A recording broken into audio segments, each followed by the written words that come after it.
こんにちは、つるきっぷです。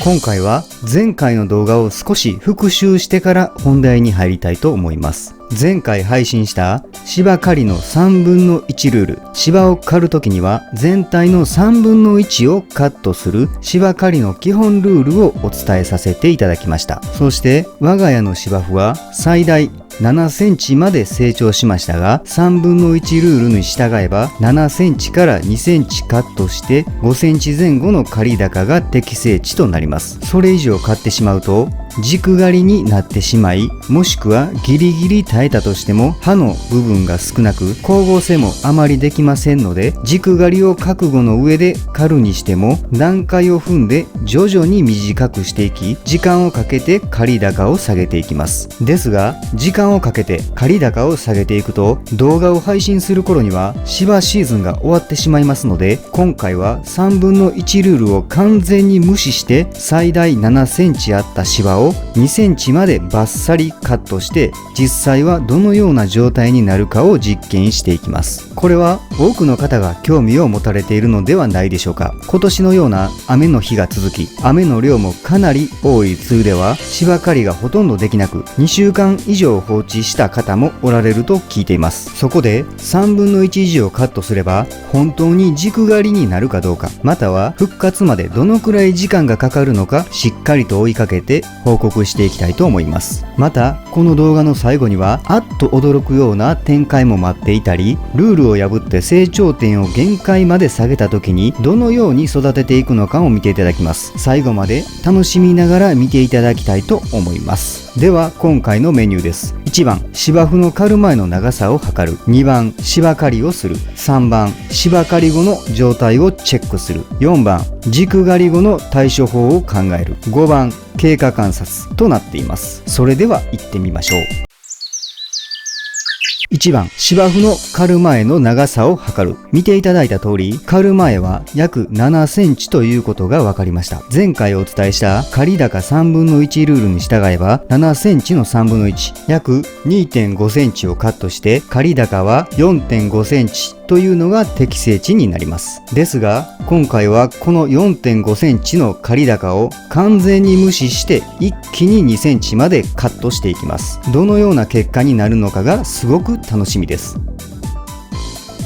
2番、芝刈りをする。まずは芝刈り機を3センチにセットしてじゃんじゃん刈っていきます。今まで7年間いろいろな方法で芝生を育ててきましたが、7センチまで伸ばしたことは一度もありませんので、この実験は僕のいろいろな期待も込めて進めていきたいと思います。また7センチまで伸ばせばどのようなメリットデメリットがあるのか、見た目がいいのか手触りがいいのか、病気になりやすいのか、またこの3分の1ルールを大きく無視して芝刈りをすればどのような結果になるのか、そして軸刈りになった時はどのように対処して復活までどのくらいかかるのか、しっかりチェックして報告させていただきます。それでは3センチの芝刈りが終わりました。見ていただいた通り、さすがに刈り高3センチではまだまだ緑で軸刈りもありません。今のところ病気らしきものも見当たりません。また分かったことは、7センチの3分の1、2.5 センチ以上の3センチから4センチをカットしても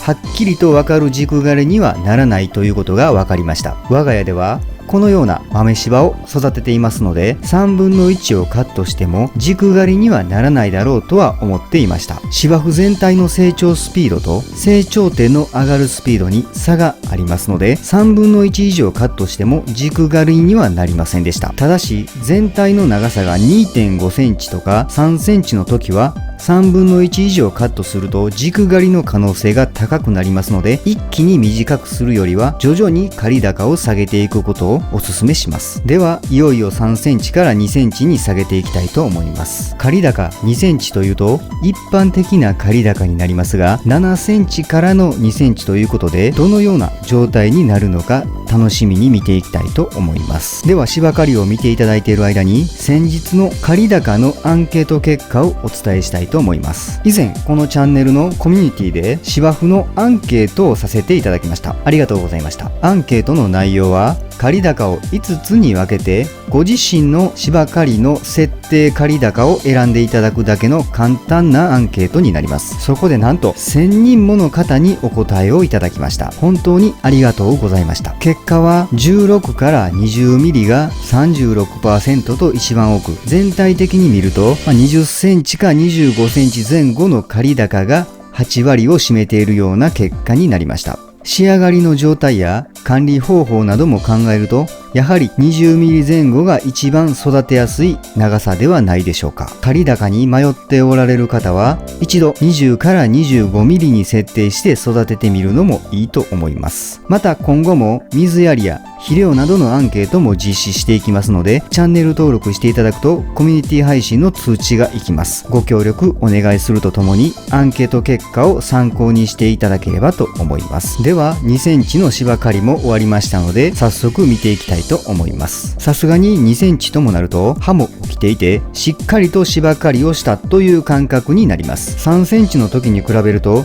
明らかに緑色が薄いです。時間や日当たりによって少し見た目も変わりますが、それを差し引いても明らかに色が薄くなっています。特に真ん中の方は軸刈りと言っていいほど色が薄いです。全体的に一応緑がキープできていますが、おそらくこれが限界の低さだと思われます。そして見ていただいた通り、何箇所か怪しい枯れ方をしているところもあります。おそらく葉を長くキープしていたことにより、葉の下の方は風通しや日当たりが悪くなり、病原菌が繁殖しやすい環境が原因で病気になったと考えられます。殺菌剤を散布して様子を見ていきたいと思います。では以上の結果を見て、芝刈りのタイミングを逃して5センチ以上になってしまった場合は、基本はやはり3分の1ルールを守っていただいて刈高を決めていただくのがいいのですが、全体が長くなればなるほど3分の1よりも少し多くカットしても軸刈りにはならないということが分かったのと、いくら長くしても3分の2をカットすると逆に軸刈りになるということが分かりました。一度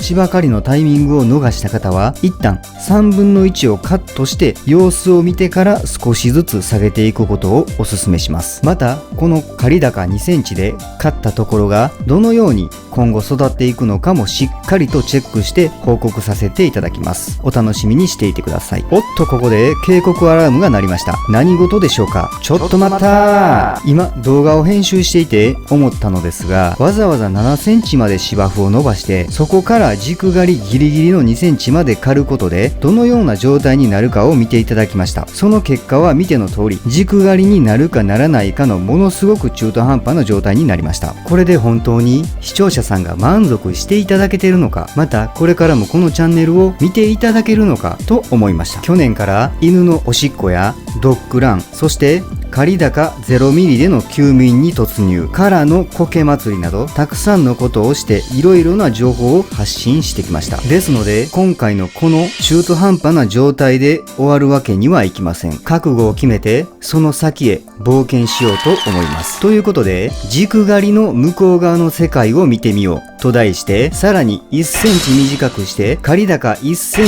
チに設定して芝刈りをしていこうと思います。ではここから確実にこれぞ軸刈りというのをはっきり見ていただきます。さすがに毎年 1.5 センチキープを目標に育てていますが、普通に育てていても10ミリカットはなかなか使うことはありません。よほど春から順調に育てていて、梅雨の雨も多すぎず少なすぎず、また休日の天気にも恵まれるというよほど良い条件が揃わなければ1センチでの芝刈りをすることはありません。さすがに実験とはいえ最大7センチまで伸びた芝を1センチまで刈ることに少し抵抗がありますが、この7月の梅雨明け直前ということもあり、また刈った後の状態もお伝えしたかったので、思い切ってバッサリいくことを決めました。それでは1センチカットも終わりましたので、7センチ、3センチ、2センチ、1センチと順番に見ていきたいと思います。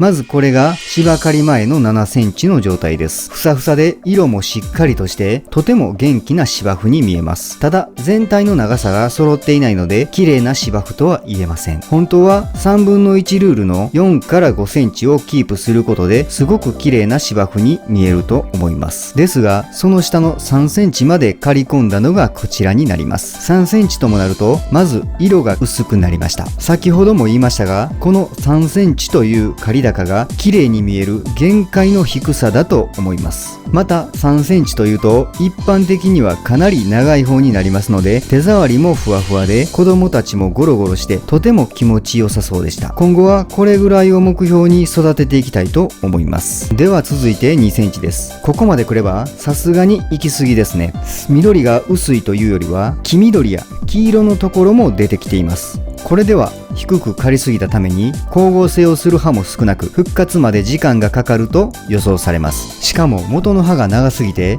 下の方が病気になっていましたのであまり芝刈りはおすすめできませんが梅雨の間の貴重な曇りですので気にせずに芝刈りを優先させていただきました。ではお待たせいたしました。当初の予定2センチを通り越して思い切って1センチカットした芝を見ていただきます。こちらになります。見ていただくだけで説明は必要ないかと思います。とても残念な状態です。これが見ていただきたかった 100% 軸刈りの状態です。ほとんどの方はここまでしっかり軸刈りになることはないと思います。成長点が上がってここまで軸刈りにならないように普段からしっかりと芝刈りをして芝生の管理をしていただければと思います。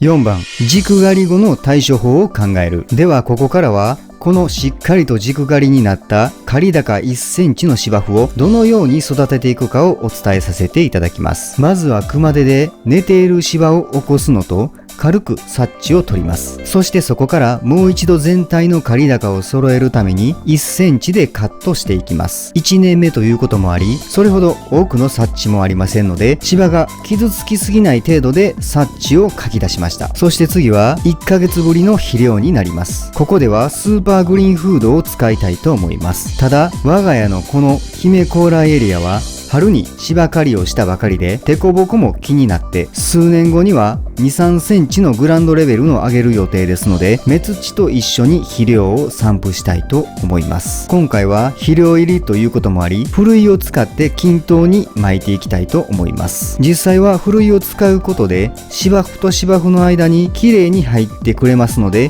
肥料焼けを起こすリスクや雨で流されることも考えてふるいを使って散布していくことをお勧めします。では肥料入り目土を散布し終わりましたのでデッキブラシを使ってさらに芝の間にすり込んでいきたいと思います。我が家では目土の量が少ない時にはこのデッキブラシ、目土の量が多い時には水はけを使い分けるようにしています。そしてあとは最後に水をあげて完了となります。作業内容は特別難しいことは何もしていません。肥料と目土と水やりだけです。大きく軸刈りをしてしまった方はぜひ参考にしていただきたいと思います。今回は少し長い動画になりましたのでこの続きは次回以降に成長の様子とまたそのメンテナンス方法をお伝えさせていただきます。ぜひお楽しみにしていてください。それでは今回の動画は以上になりますが芝刈りのタイミングによっては軸刈りというのは誰にでも起こりうることですのでまずは軸刈りにならないようにしっかりと管理をして芝刈りをしていただきたいと思います。またどうしても軸刈りになってしまった方は先ほどのメンテナンス方法を参考にしていただいて梅雨明けからのトップシーズンに備えていただければと思います。このチャンネルでは自宅のお庭で芝生を育てる方法や最初に揃えるべき道具の紹介、剥げた芝生をいろいろな方法で復活させようと実験をしたり季節に合った作業方法などを配信しています。芝生を始められたばかりの方には特におすすめのチャンネルとなっていますのでぜひチャンネル登録して芝生を育てるためのお役に立てていただければと思います。それではまた次の動画でお会いしましょう。ご視聴ありがとうございました。